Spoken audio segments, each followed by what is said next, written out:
So once again welcome all of you. तो आज हम पहले टाइप्स ऑफ मैट्रिसेस डिस्कस करेंगे। हमने मैट्रिसेस चैप्टर में ये जो पहला एक्सरसाइज है एक्सरसाइज 2.1 है एक्चुअली। तो इसमें हमने 6 क्वेश्चन कंप्लीट कर लिए थे। अभी क्वेश्चन नंबर 7, 8, 9 के लिए हमें सारे मैट्रिक्स के टाइप्स पता रहने चाहिए। जैसे अपर ट्रायंगुलर मैट्रिक्स का मतलब क्या होता है, आइडेंटिटी मैट्रिक्स का मतलब क्या होता है, बाद में अपर ट्रायंगुलर मैट्रिक्स। ये दो ही टाइप पता होने चाहिए कम से कम, लेकिन हम सारे टाइप पहले रिवाइज कर लेंगे। ओके, सो ये 11th स्टैंडर्ड में आप लोगों ने डिटर्मिनेंट और मैट्रिसेस चैप्टर में ऑलरेडी पढ़ा है। इसी के ऊपर आपने संडे को टेस्ट भी दिया। मैंने मैट्रिक्स के addition, subtraction, multiplication, division, sorry multiplication, यहाँ तक मैंने टेस्ट में डाला था संडे के टेस्ट में। तो आई होप सब लोगों ने अच्छे से सॉल्व किए क्वेश्चन। मैंने अजूम जैसे आपको पहले ही लेक्चर में बताया मैट्रिसेस के कि आपको 11th वाला जो पार्ट है वो पता होना चाहिए। वो चैप्टर आपका हो चुका है already, addition, subtraction and multiplication of the matrices. उसी के ऊपर पिछला टेस्ट हो गया। अभी टाइप्स ऑफ मैट्रिसेस थोड़ा सा रिवाइज कर लेंगे। पहला टाइप है रो मैट्रिक्स। रो मैट्रिक्स मतलब जिसमें एक ही रो रहता है। तो रो एक ही रहेगा, तो हॉरिजॉन्टल जब एक ही रहेगा तो उसको बोलते हैं रो मैट्रिक्स। कॉलम मैट्रिक्स मतलब उसमें एक ही कॉलम रहेगा। ऐसे रो कितने भी रह सकते हैं, उससे कोई फर्क नहीं पड़ता, लेकिन कॉलम जो है वो हमेशा वन कॉलम रहेगा, तो उसको बोला गया कॉलम मैट्रिक्स। दूसरा टाइप। तीसरा टाइप जीरो और नल मैट्रिक्स, जिसमें सारे एलिमेंट जीरो रहेंगे। सारे के सारे एलिमेंट जीरो रहेंगे तो जीरो और नल मैट्रिक्स। चौथा टाइप जो कि बहुत ही इंपॉर्टेंट है, स्क्वायर मैट्रिक्स। स्क्वायर मैट्रिक्स में नंबर ऑफ रोज और नंबर ऑफ कॉलम सेम आएंगे। मतलब या तो मैट्रिक्स 1 by 1 होगा, या 2 by 2 होगा, या 3 by 3, या 4 by 4। ठीक है, तो वैसा मैट्रिक्स। तो matrix having equal number of rose and columns, इसके नंबर ऑफ रोज और नंबर ऑफ कॉलम्स सेम रहेंगे। मतलब 3 by 3, 2 by 2, 4 by 4 ऐसे। ठीक है, स्क्वायर मैट्रिक्स में हम हर एक एलिमेंट को ऐसा डिनोट करते हैं A is equal to AIJ n/n। n मतलब n रो है, n कॉलम है। ठीक है, पहला नंबर रो रहता है, दूसरा नंबर कॉलम। दोनों नंबर ऑफ रोज और नंबर ऑफ कॉलम सेम है। AIJ का मतलब क्या है, I क्या है यहाँ पे, उसके रो का नंबर, और J क्या है, उसके कॉलम का नंबर। ठीक है, अभी यहाँ पे जो स्क्वायर मैट्रिक्स आपको दिया गया, यहाँ पे ये जो एलिमेंट्स है 3 by 3 वाला, देखो एग्जांपल 5, 0, 9, ये तीनों एलिमेंट्स जो है ये ऐसे ऑब्लिक आता है, एक लाइन ऐसा आता है ऑब्लिक। 5, 0, 9 ऐसे एलिमेंट्स का अगर मैंने आपको नंबर पूछा, तो एक बार मैं यहाँ पे डिस्कस करता हूँ। स्क्वायर मैट्रिक्स हम पढ़ रहे हैं, तो स्क्वायर मैट्रिक्स में मैं क्या बोल रहा था कि एलिमेंट जो है हम AIJ से डिनोट करेंगे। ए स्मॉल ए जो है ये लेटर है एलिमेंट डिनोट करने के लिए, और IJ का मतलब क्या है, I इज नथिंग बट कौन से रो है, रो का नंबर। Okay, row number. और J का मतलब क्या है, कॉलम नंबर। तो अगर मैंने यहाँ पे ये पहला एलिमेंट लिखा A, तो इसका रो नंबर है 1 और कॉलम नंबर है 1, तो ये आएगा A11। ठीक है, इसका रो है R1, R2, R3 ऐसे, कॉलम 1, कॉलम 2, कॉलम 3। हम 3 by 3 मैट्रिक्स देख रहे पहले। ठीक है, A11 आएगा। बाद में अभी इस अगला जो एलिमेंट है उसका कॉलम 2 है और लेकिन रो 1 है, तो इसको बोला गया 12, A12। इसको हम लिखेंगे A13। समझ में आया अभी? रो नंबर जो है पहला रहता है और उसके साइड में लिखा हुआ उसका कॉलम नंबर रहता है। ये एलिमेंट बोलो क्या आएगा, A21, A22, A23।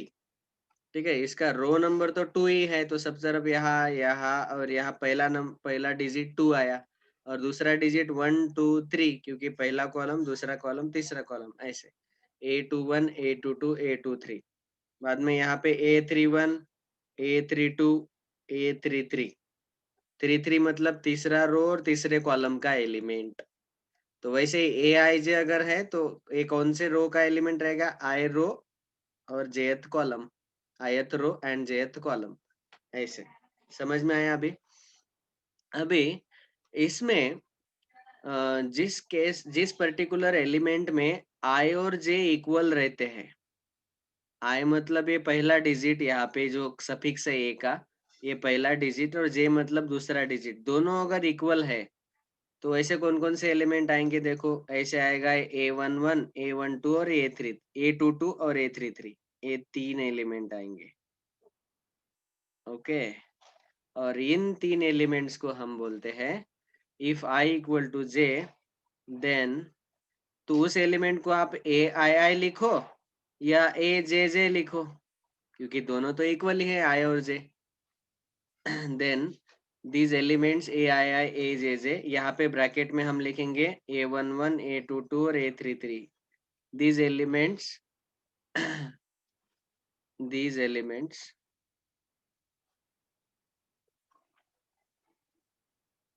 are called as diagonal elements। ये आपको पता होना चाहिए, इसका नाम क्या है? इन सबको हम क्या बोलते हैं? Diagonal elements. डायगोनल एलिमेंट्स, ठीक है ना? समझ में आया अभी डायगोनल एलिमेंट का मतलब क्या है? तो डायगोनल एलिमेंट्स में क्या रहता है? उस डायगोनल का रो नंबर और कॉलम नंबर सेम सेम रहेगा, ऐसे 1 1 2 2 3 3। पहला डिजिट क्या डिनोट करता है? उसका रो नंबर, दूसरा डिजिट उसका कॉलम नंबर, और इसका रो नंबर कॉलम नंबर अगर सेम सेम है 1 1 2 2 3 3, तो ऐसे जो एलिमेंट्स है इनका अगर हम लिस्ट बनाएंगे, ये ऐसे, ये ब्रैकेट में जो मैंने बताया, ऐसे एलिमेंट को हम बोलते हैं डायगोनल एलिमेंट्स। ओके, और जो बाकी के हैं जैसे A12, A13, A23, A21, A31, A32, ये बाकी के 6 एलिमेंट जो है इनको हम बोलते हैं नॉन डायगोनल एलिमेंट्स। तो नॉन डायगोनल एलिमेंट्स मतलब आई और जे वहां पे इक्वल नहीं रहेगा। आई और जे मतलब क्या? रो नंबर और कॉलम नंबर उस एलिमेंट का। If i is not equal to j, then a i j is called as non diagonal element. तो यहाँ पे नॉन डायगोनल एलिमेंट्स कौन कौन से आएंगे? कौन बोलेगा? यहाँ पे कौन कौन से आएंगे? A12, A13, A23। Okay, A11, A22, A233 के ऊपर वाले ये तीन, A12, A13, A23, और उसके नीचे वाले A21 सफिक्स है ये, A31 और A32, डायगोनल एलिमेंट के नीचे वाले तीन। ठीक है, तो इनको बोला जाएगा नॉन डायगोनल एलिमेंट्स। तो ये स्क्वायर मैट्रिक्स है, स्क्वायर मैट्रिक्स में क्या रहता है? नंबर ऑफ रो और number of column same. Okay, अभी समझो अगर 2x2 मैट्रिक्स ही है, स्क्वायर मैट्रिक्स 2x2, तो यहाँ पे ये रहेगा रो 1 और रो 2, दो रो रहेंगे इसमें और दो कॉलम्स रहेंगे। ठीक है, तो पहला एलिमेंट आएगा A11, दूसरा एलिमेंट पहले रो में A12, पहला रो दूसरा कॉलम A12, A21, यहाँ A22। अभी यहाँ बोलो डायगोनल एलिमेंट कौन से आएंगे जिसमें आई और जे इक्वल रहता है? आई जे मतलब रो नंबर और कॉलम नंबर, तो ये दोनों आएंगे डायगोनल एलिमेंट। ओके, तो यहाँ पे हम नीचे लिख सकते हैं कि A11 और A22 ये दोनों है डायगोनल एलिमेंट्स, और बाकी के दोनों जो है A12 और A21, इसमें आई और जे इक्वल नहीं है, रो नंबर कॉलम नंबर अलग अलग है, तो ये दोनों कैसे एलिमेंट्स हो जाएंगे? Non diagonal elements. ठीक है, ये दूसरा 2x2 मैट्रिक्स। तो स्क्वायर मैट्रिक्स का ऑर्डर तो ऐसा रहता है 2x2, 3x3, 4x4, n by n। उसके नंबर ऑफ रो और नंबर ऑफ कॉलम सेम रहेंगे। स्क्वायर है ना, स्क्वायर में लेंथ भी सेम रहता है, ब्रेड्थ भी सेम रहता है, मतलब वो उसके नंबर ऑफ रो और number of column same same रहेंगे। ये हुआ डिस्कशन स्क्वायर मैट्रिक्स का। इतना सबको क्लियर पता चल गया होगा। ओके, अभी यहाँ पे और एक चीज मुझे बोलना है। पहला हमने इसमें स्क्वायर मैट्रिक्स में आप चाहे तो ऐसा नोट लिखो। नोट नंबर 1 एलिमेंट को ऐसा डिनोट करते हैं। नोट नंबर 2 आई और जे इक्वल है तो उस एलिमेंट को डायगोनल एलिमेंट बोला जाता है। नोट नंबर 3 आई और जे अनइक्वल है तो उस एलिमेंट को नॉन डायगोनल एलिमेंट्स बोला जाता है। Note number 4 if i is less than j।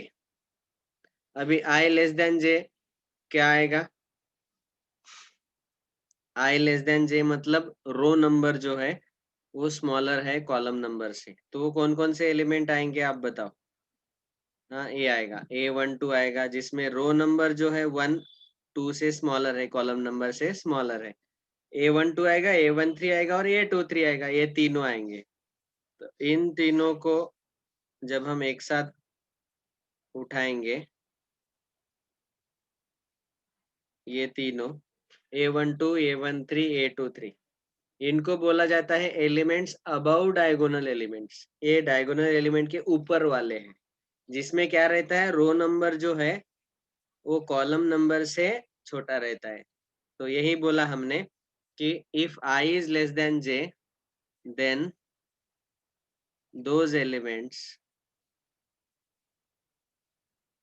अभी यहाँ पे कौन कौन से एलिमेंट्स है इस एग्जांपल में? A12 A13 और A23, ये तीन जो एलिमेंट है these are called as elements above diagonal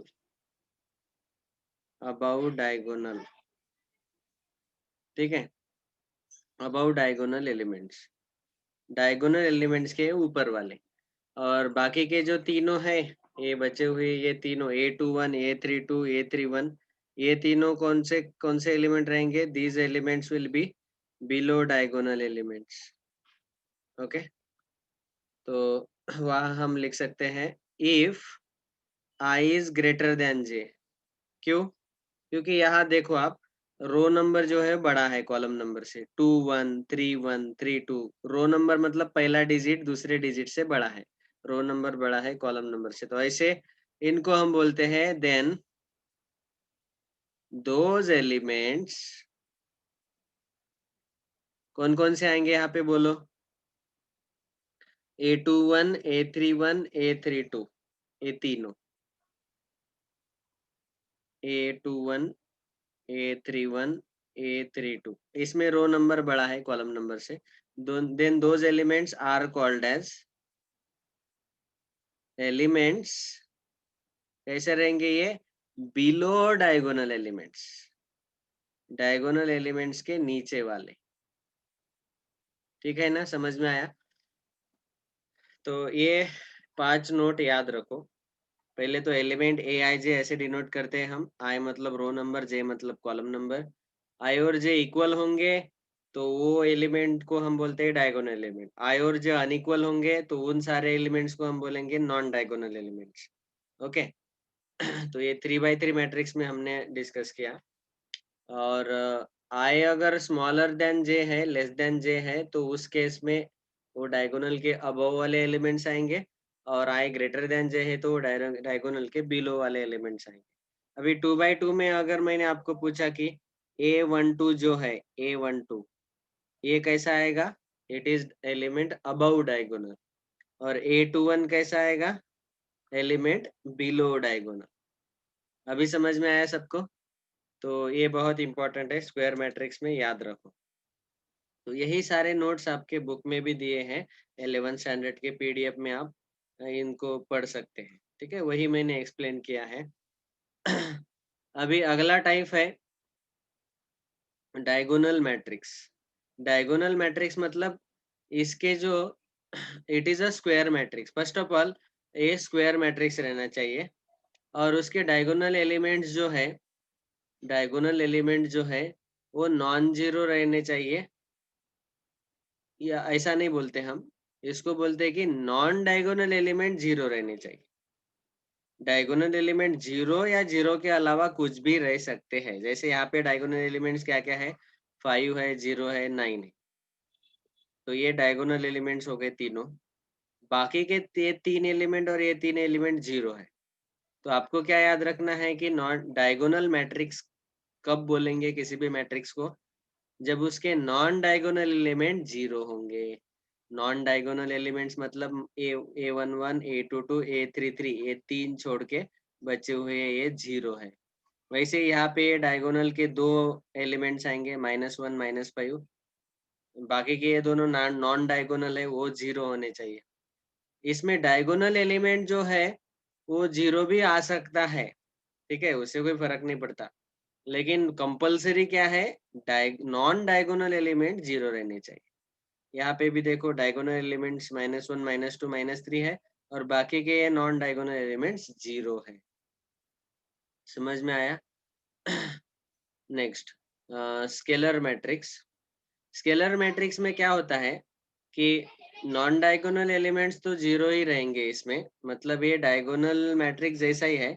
खाली स्केलर मैट्रिक्स में एक चेंज होता है कि ये तीनों के तीनों डायगोनल एलिमेंट्स सेम रहते हैं। 5, 5, 5, यहाँ पे -2, -2, तो इसको बोला गया स्केलर मैट्रिक्स। याद रहेगा? नेक्स्ट, यूनिट और आइडेंटिटी मैट्रिक्स। अभी ये स्केलर मैट्रिक्स ही है, लेकिन इसमें जो डायगोनल एलिमेंट है वो 1 रहेगा हमेशा। 1, 1, 1, यहाँ भी 1, 1 और बाकी के नॉन डायगोनल एलिमेंट्स जीरो रहेंगे। अभी जो 3x3 वाला आइडेंटिटी मैट्रिक्स है, यूनिट मैट्रिक्स है, उसको हम I3 से डिनोट करते हैं। और 2x2 वाला जो, उसको हम डायरेक्टली I2 लिखते हैं। 2x2 मतलब I2, 3x3 मतलब I3। इसमें आपको याद क्या रखना है, डायगोनल एलिमेंट हमेशा 1 रहेंगे, नॉन डायगोनल एलिमेंट जीरो रखेंगे। मतलब इसका पहला रो क्या आएगा, 1, 0, 0, दूसरा रो 0, 1, 0, तीसरा रो 0, 0, 1 और I2 में 1, 0, 0, 1। डायगोनल एलिमेंट 1 है और नॉन डायगोनल एलिमेंट 0। समझा? तो ये याद रखो। इसके बाद अपर ट्रायंगुलर मैट्रिक्स, इसका हमें अभी काम है, जो अभी क्वेश्चन में पूछा गया हमारे 12th स्टैंडर्ड में। तो अभी यहाँ तक पहुंचे हम। अपर ट्रायंगुलर मैट्रिक्स बहुत ही आसान है, एकदम आसान। अपर ट्रायंगुलर मैट्रिक्स का मतलब क्या है? इसमें डायगोनल एलिमेंट्स के नीचे वाले एलिमेंट्स बिलो डायगोनल एलिमेंट्स, मतलब 409 के नीचे वाले क्या रहेंगे, जीरो। अगर ये नीचे वाले जीरो है तो उसको बोला जाता है अपर ट्रायंगुलर मैट्रिक्स। नाम उल्टा दिया गया, अपर ट्रायंगुलर मैट्रिक्स। तो इसमें डायगोनल, उसमें कौन से एलिमेंट जीरो रहते हैं बेटा, खाली जो बिलो डायगोनल है वही। तो ये डायगोनल जो है आपको दिखाई दे रहा है कि ये 409 है, ये पूरा डायगोनल है। डायगोनल के बिलो वाले ये 3 है, बिलो मतलब नीचे वाले, इसके नीचे वाले ये 3 है, तीनों के तीनों जीरो है। तो इस मैट्रिक्स को हम बोलते हैं अपर ट्रायंगुलर मैट्रिक्स। ठीक है? अभी ये ट्रायंगल नाम क्यों आया, क्योंकि यहाँ पे एक्चुअली ये ट्रायंगल बनता है, ऐसे ऐसे एक ट्रायंगल बनता है और डायगोनल इसके ऊपर है, इसीलिए अपर ट्रायंगुलर मैट्रिक्स। ओके, ये याद रखना है। वैसे ही 2x2 में भी ये डायगोनल एलिमेंट्स है और उसके नीचे वाला एलिमेंट जीरो है, तो ये क्या हुआ, अपर ट्रायंगुलर मैट्रिक्स। इतना क्लियर है? और इसके बाद लोअर ट्रायंगुलर मैट्रिक्स में क्या होगा, लोअर ट्रायंगुलर मैट्रिक्स में डायगोनल एलिमेंट के ऊपर वाले जीरो रहेंगे। तो ये तीनों जीरो है, या तो ये डायगोनल के ऊपर ये जीरो है, तो इसको बोला जाएगा लोअर ट्रायंगुलर मैट्रिक्स।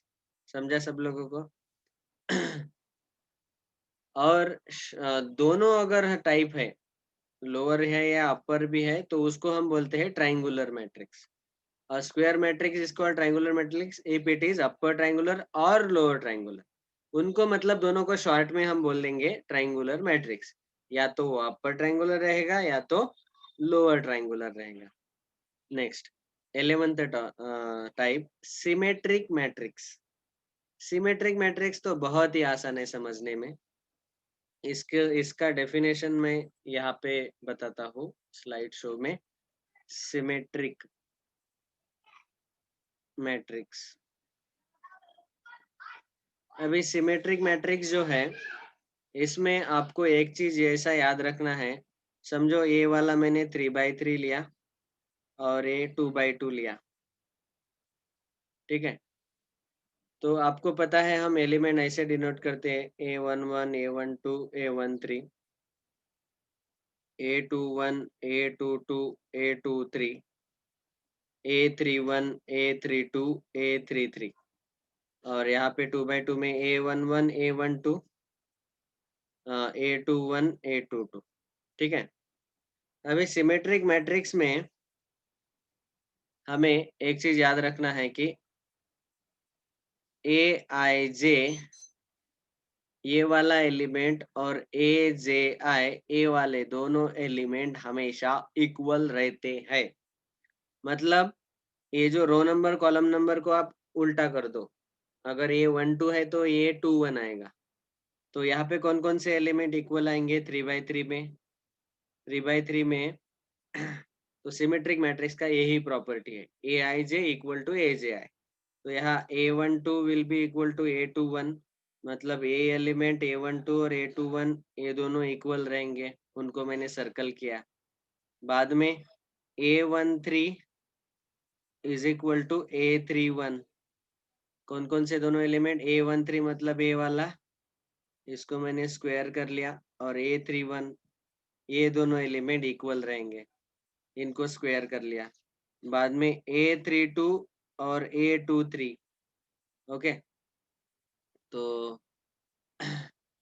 ये जो है इनको मैंने एक ऐसा ट्रायंगल में डाल दिया, तो ये जो दोनों एलिमेंट है वो इक्वल रहेंगे। समझ में आया? और A11 A22 A33 इसमें Ij एक्सचेंज भी करेंगे, 1 1 ही आएगा, 2 2 आएगा, 3 3 आएगा, उल्टा अगर करेंगे तो उसमें कोई फर्क नहीं पड़ता। तो सिमेट्रिक मैट्रिक्स में आपको याद रखना है कि ये A12 A21 equal, A13 A31 equal, मतलब ये सर्कल सर्कल वाले दोनों इक्वल, स्क्वायर स्क्वायर वाले इक्वल, ट्रायंगल ट्रायंगल वाले इक्वल। जैसे यहाँ पे भी A12 और A21 ये दोनों इक्वल आएंगे। तो ऐसे मैट्रिक्स को हम बोलते हैं सिमेट्रिक मैट्रिक्स। ऑफ कोर्स ये स्क्वायर मैट्रिक्स रहना चाहिए, मतलब 2/2 3/3 4/4 ऐसा। समझा? बहुत आसान है सिमेट्रिक मैट्रिक्स। देखो यहाँ पे Aij इक्वल टू Aj, ठीक है। तो AHG HBF GFC EH GG F ये कैसे इक्वल इक्वल है? A12 A21 A13 A31 A23 A32, समझा? और ये तीनों एलिमेंट्स कोई दूसरे हो सकते हैं, ओके, उनसे कोई लेना देना नहीं हमें। हमें खाली Aij और Aj इक्वल रहने चाहिए, ओके। जैसे यहाँ पे A11 इक्वल है, यहाँ पे 4 4 -7 -7 -1 -1, A12 और A21 ये दोनों इक्वल, ये सर्कल वाले, स्क्वायर वाले ये -7 -7, ये ट्रायंगल वाले ये -1 याद आया ना ये? ओके। और यहाँ ये दोनों इक्वल, 2/2 में ये दोनों इक्वल, समझा? Next skew symmetric matrix. Skew symmetric matrix में क्या होता है कि ये दोनों खाली साइन चेंज होता है, Aij equal to negative Aj, और उसके कारण और एक चीज होता है कि जो डायगोनल एलिमेंट्स है वो 0 रहते हैं। तो स्क्यू सिमेट्रिक मैट्रिक्स में दो चीजें आती हैं। तो अगला जो टाइप है skew symmetric matrix, skew symmetric matrix, इसमें क्या होता है? Aij is equal to negative Aji, बस साइन चेंज होगा, ओके। और इसके कारण क्या होता है कि ये जो तीनों एलिमेंट है, जो डायगोनल एलिमेंट है, Ai बोलो या Ajj बोलो, ये सारे एलिमेंट 0 आते हैं, ओके, मतलब diagonal elements 0, diagonal elements 0। Okay, तो ये दो चीजें आपको याद रखनी है। ए i j is equal to minus ए जे आई होगा, खाली साइन चेंज होगा, और डायगोनल एलिमेंट 0 रहेंगे। ऐसे मैट्रिक्स को हम बोलते हैं स्क्यू सिमेट्रिक। देखो, यहाँ डायगोनल एलिमेंट 0 है और ये दोनों सेम है, खाली साइन चेंज हुआ, ये 5 है, ये नेगेटिव है। क्लियर हो गया ना अभी सबको? ये सारे 0, ये 4 -4 -7 का ये 7 और ये -5, यहाँ पे 5, साइन चेंज हो जाता है। सिमेट्रिक जैसा ही है स्क्यू सिमेट्रिक भी, खाली यहाँ पे साइन चेंज होते हैं और डायगोनल के 0 रहते हैं, ये याद रखो, डायगोनल के 0 रहते हैं। Determinant of a matrix, matrix अगर स्क्वायर मैट्रिक्स है तो उसका हम डिटर्मिनेंट भी ले सकते हैं, तो वो 2/2 आएगा या तो 3/3 आएगा, और उसको हम सॉल्व करना जानते हैं। किसी भी मैट्रिक्स को, मैट्रिक्स का अगर मैंने किसी भी नहीं, स्क्वायर मैट्रिक्स का अगर मैंने डिटर्मिनेंट लिया और वो सॉल्व किया, और वो डिटर्मिनेंट अगर 0 आता है, डिटर्मिनेंट 0 आता है, तो उस मैट्रिक्स को हम बोलेंगे सिंगुलर मैट्रिक्स। ये बहुत इंपॉर्टेंट है, इनवर्स फाइंड करते वक्त हमें ये टाइप पता रहना चाहिए कि सिंगुलर मैट्रिक्स मतलब ऐसा मैट्रिक्स जिसका डिटर्मिनेंट बनाया तो वो 0 आता है। जैसे ये 2/2 मैट्रिक्स, ऑफकोर्स स्क्वायर मैट्रिक्स ही रहना चाहिए ना वो, तभी तो डिटर्मिनेंट बनेगा। डिटर्मिनेंट में 2/2 3/3 ऐसे ही ऑर्डर रहते हैं, स्क्वायर ऑर्डर रहते हैं। तो इसका डिटर्मिनेंट अगर हमने फाइंड किया तो 0 आया, यहाँ पे इसका भी डिटर्मिनेंट 0 आया, तो इनको बोला गया सिंगुलर मैट्रिक्स। और अगर किसी मैट्रिक्स का डिटर्मिनेंट 0 नहीं है तो उसको बोलेंगे non singular matrix. Non singular matrix उल्टा। बाद में ट्रांसपोज ऑफ अ मैट्रिक्स का मतलब सिंपल है कि जो भी खड़े हैं उनको सुला दो, मतलब जो भी कॉलम में है उनको रो में डाल दो। -1 3 4 पहले कॉलम में है, उनको पहले रो में डाल दो, और ये दूसरे कॉलम को दूसरा रो बना दो। कॉलम को रो में कन्वर्ट करना या उल्टा रो को कॉलम में कन्वर्ट करना। ठीक है, अभी देखो पहला रो 10 -2 है, वो कॉलम में चला गया। पहला रो 8 -1 2 है, वो कॉलम में चला गया। 4 3 5 वो कॉलम में चला गया, तीसरे रो का तीसरा कॉलम हो गया। ऐसे कन्वर्ट ऑल रोज इनटू कॉलम्स, इसको बोला गया है ट्रांसपोज मैट्रिक्स। ठीक है, तो ये सारे टाइप्स आपको याद रहने चाहिए अच्छे से। इनके प्रॉपर्टीज भी 11th में हमने डिटेल में डिस्कस किए थे, अभी मैंने खाली टाइप्स बताए। अभी इसी के ऊपर ये 3 क्वेश्चन हमें सॉल्व करने हैं। देखो, question 7, use suitable transformation on 1 2 3 4 to convert it into an upper triangular matrix. तो अभी अभी हमने देखा अपर ट्रायंगुलर मैट्रिक्स का मतलब क्या है, डायगोनल एलिमेंट के नीचे वाला ए क्या हो जाएगा, 0। अपर ट्रायंगुलर में डायगोनल के नीचे वाले 0 रहते हैं, याद आया ना? तो ये 3 को हमें 0 में कन्वर्ट करना है, तो इस क्वेश्चन को हम अभी सॉल्व करेंगे। 3 को हमें 0 में कन्वर्ट करना है, तो आप अगला हेडिंग दे दो अभी। क्या है, एक्सरसाइज 2.1 जो पहला एक्सरसाइज है, उसमें क्वेश्चन नंबर 7 6 तक, क्वेश्चन नंबर 6 तक तो हमने पिछले लेक्चर में सॉल्व किया है। अभी आज डिस्कस कर रहे हैं क्वेश्चन 7। अपर ट्रायंगुलर मैट्रिक्स का मतलब समझा ना, डायगोनल एलिमेंट के नीचे वाले 0 रहने चाहिए, तो 3 को 0 में कन्वर्ट करना है। तो इसका solution, given matrix is, given matrix is, दिया हुआ मैट्रिक्स क्या है, लिख लो, 1 2 3 4, 1 2 3 4। अभी मुझे इस 3 को 0 में कन्वर्ट करना है, लेकिन कैसे? Convert it into an upper triangular matrix using suitable transformation. तो एलिमेंट्री ट्रांसफॉर्मेशन करेंगे ना, तो हमारे पास वो 6 एलिमेंट्री ट्रांसफॉर्मेशन है, 3 रो वाले और 3 कॉलम वाले।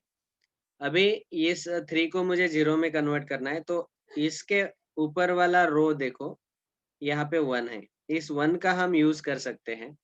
इस 1 का अगर यूज किया हमने, तो इस 1 को हम 3 से मल्टीप्लाई करेंगे, तो 3 हो जाएगा 1 इंटू 3, और उसको सब्ट्रैक्ट करेंगे, तो ये ऑपरेशन क्या आएगा, देखो ये है हमारा रो 1, ये है हमारा रो 2, R2। अभी हम चेंज करेंगे R2 में, क्या चेंज करेंगे, R2 प्लस -3 इंटू R1, ये करेंगे। या तो आप डायरेक्टली इसको ऐसा भी लिख सकते हैं, R2 में चेंज करो सच दैट R2 -3 R1, ऐसे। यहाँ चेंज क्या होगा, खाली रो 2 चेंज होगा। ये ट्रांसफॉर्मेशन आपको याद रखना है, इसको 3 को 0 में कन्वर्ट करने के लिए, ठीक है। तो यही करेंगे। सो देयरफॉर अभी ये जो गिवन मैट्रिक्स है इसको हम मैट्रिक्स ए बोलेंगे, तो ये होगा ए इक्विवेलेंट। अभी क्या होगा मैट्रिक्स, आप ही बोलो। तो इसमें R2 चेंज होगा, R1 में कुछ चेंज नहीं, तो R1 मैंने एज इट इज लिख लिया। R2 में चेंज क्या है, R2 प्लस -3 इंटू R1। तो R2 में पहला एलिमेंट है 3 प्लस -3 इंटू R1 में पहला एलिमेंट है यहाँ पे इंटू 1, ठीक है। +3 इंटू -3 वहाँ पे 0 आ जाएगा, ठीक है। तो यहाँ 1 2 ये 0 आया। और यहाँ पे कैलकुलेशन वही करो, R2 plus -3 into R1। R2 में दूसरा एलिमेंट है 4 प्लस -3 इंटू 2, क्योंकि यहाँ दूसरा एलिमेंट जो है रो 1 में R1 के जगह 2 डालो। सो 4 प्लस -3 इंटू 2 -6 आएगा, 4 -6 -2 आएगा। अभी आप ही बोलो ये अपर ट्रायंगुलर है कि नहीं। यस, क्योंकि अपर ट्रायंगुलर में क्या होता है, डायगोनल के नीचे वाले 0 रहते हैं। This is upper triangular matrix, समझा। तो हमने इस 1 का यूज किया और उसमें 3 -3 से वो 0 आ गया, ठीक है। Next, convert this into an identity matrix by suitable row transformation. इसको हमें आइडेंटिटी मैट्रिक्स, तो ये 2x2 है, तो 2x2 वाला आइडेंटिटी मैट्रिक्स ऐसे आएगा 1 0 0 1। मतलब हमें ये दोनों एलिमेंट 0 करने हैं और यहाँ पे 1 1 ही लाना है, ठीक है। तो कैसे होगा, आप ही सोचो को क्या ऑपरेशन करना पड़ेगा। यहाँ तो पहले से ही 1 है, तो इसको चेंज करने का जरूरत नहीं।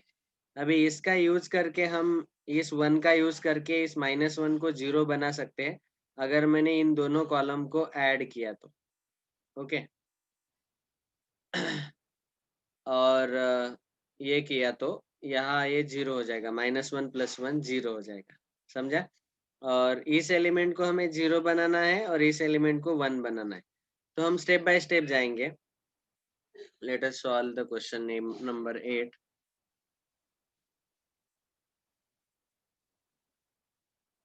तो देखो क्वेश्चन नंबर 8 में मैट्रिक्स क्या दिया है, 1 -1 2 3।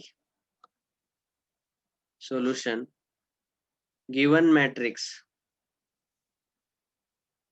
इज 1 -1 2 3, ये है। इसको हम नाम देंगे मैट्रिक्स ए, ठीक है।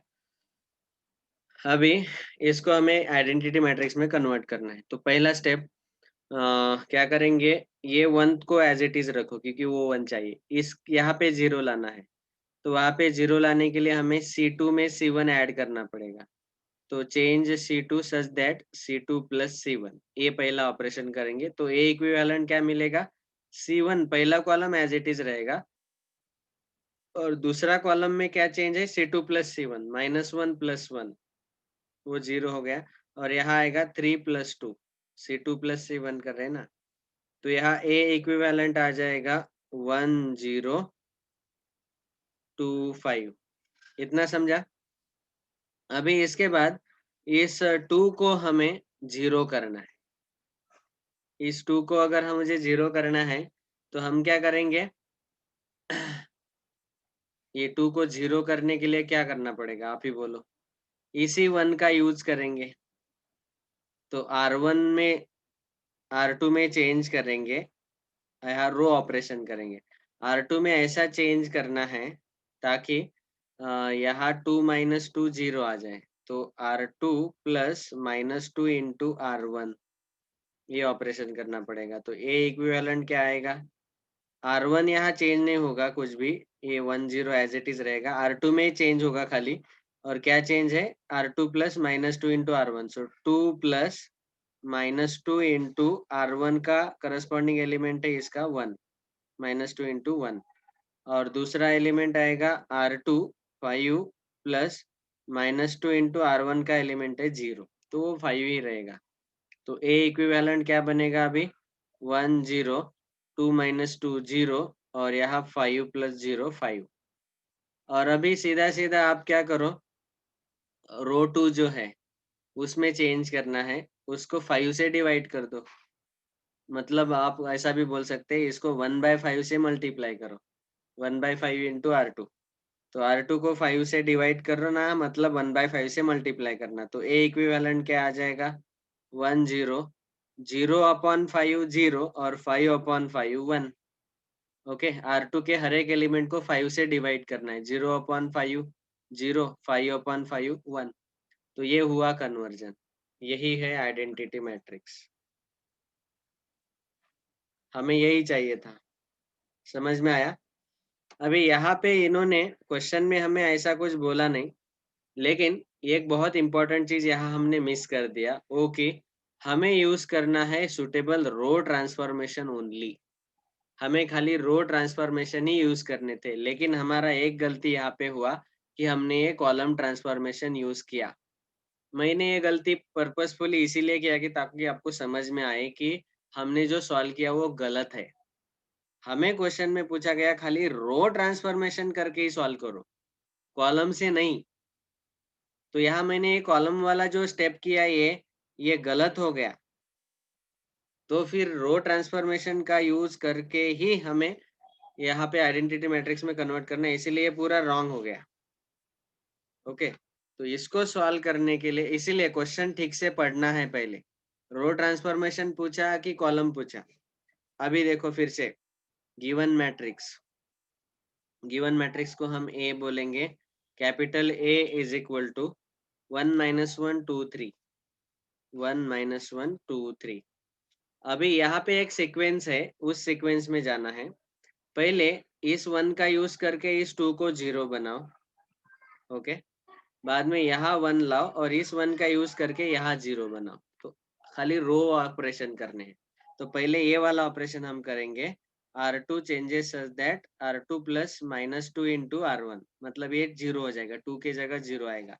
तो A इक्विवेलेंट क्या बनेगा? R1 एज इट इज रहने दो, और R2 में क्या चेंज है? R2 प्लस -2 इंटू R1, मतलब 2 प्लस -2 इंटू 1 यहाँ पे आएगा, और यहाँ पे आएगा 3 प्लस -2 इंटू -1। ओके, सॉरी,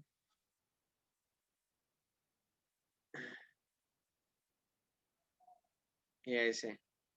तो A इक्विवेलेंट क्या मिला? अभी कैलकुलेशन कंप्लीट कर लो। 1 -1, और यहाँ पे 2 -2 0, और यहाँ पे 3, और ये -2 इंटू -1 +2, 3 + 2 5। अभी पहले इस R2 को 5 से डिवाइड करो, मतलब 1/5 से मल्टीप्लाई करो। तो अभी ये इक्विवेलेंट क्या बन जाएगा? 1 0 -1 1। ऐसा क्यों? R2 को मैंने 5 से डिवाइड किया, तो 0/5 0 आएगा, 5/5 1 आएगा। मतलब ये जो आखिरी के 2 स्टेप है हमने पहले कर लिए, और अभी ये जो 1 मिला, इस 1 का यूज करके यहाँ पे 0 लाना है। तो हमें क्या करना पड़ेगा? ये 0 करने के लिए -1 को हमें R1 में चेंज करना है।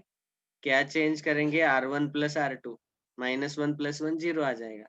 बस ये चेंज करो, तो A इक्विवेलेंट क्या मिलेगा? देखो, R1 चेंज करना है तो R2 में एज इट इज लिखता हूँ। अभी R1 में चेंज क्या है? R1 प्लस R2, मतलब यहाँ आएगा 1 + 0, और यहाँ आएगा -1 + 1। ठीक है, तो A इक्विवेलेंट फाइनली मिलेगा 1 + 0 1, -1 + 1 0, और नीचे वाले 0 1 एज इट इज। ये हुआ आइडेंटिटी मैट्रिक्स, और ये करेक्ट आंसर है, क्योंकि यहाँ हमने खाली रो ट्रांसफॉर्मेशन यूज किया। देखो, सारे रो में ही ऑपरेशन किए, यहाँ कॉलम में कोई भी ऑपरेशन नहीं किया।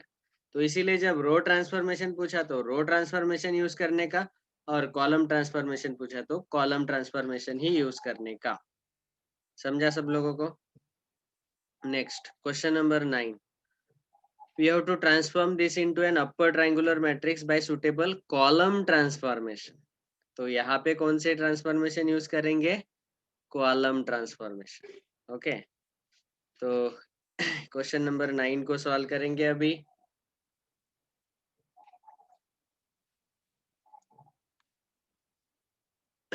अभी ये मैट्रिक्स क्या दिया है देखो, 1 - 1 2,